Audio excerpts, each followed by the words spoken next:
हमारे लिए आज की तिलावत मुक़द्दस पौलुस रसूल का ख़त इब्रानियों के नाम उसका 11वां बाब 32वीं से 40वीं आयत तक।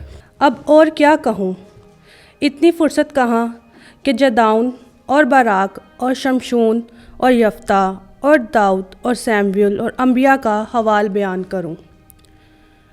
ईमान ही से इन्होंने सल्तनतों को मगलूब किया, सदाकत के काम किए, वादों को हासिल किया, शेरों के मुंह बंद किए, आग की तेज़ी को बुझाया, तलवारों की धार से बच निकले, कमज़ोरी में ज़ोर आवर हुए, जंग में बहादुर बने, गैरों की फ़ौजों को भगाया, औरतों ने अपने मुर्दों को फिर ज़िंदा पाया, बाज़ मार खाते खाते मर गए मगर रिहाई कबूल ना की ताकि बेहतर क़यामत हासिल करें।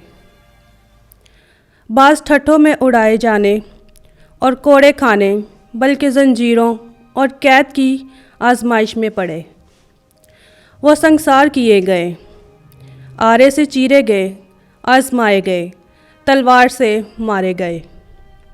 वो भेड़ों और बकरियों की खाल ओढ़े हुए मोहताज और मुसीबत ज़दा और मज़लूम होकर मारे मारे फिरते रहे। दुनिया उनके लायक ना थी। वो बियाबानों, पहाड़ों, गारों और ज़मीन के गढ़ों में सरगर्दा रहे और इन सब ने जिनके ईमान पर गवाही दी गई वादों को हासिल ना किया, क्योंकि खुदावंद ने हमारे लिए एक बेहतर चीज़ की पेशबीनी की थी ताकि वो हमारे बगैर कामिल ना किए जाएं।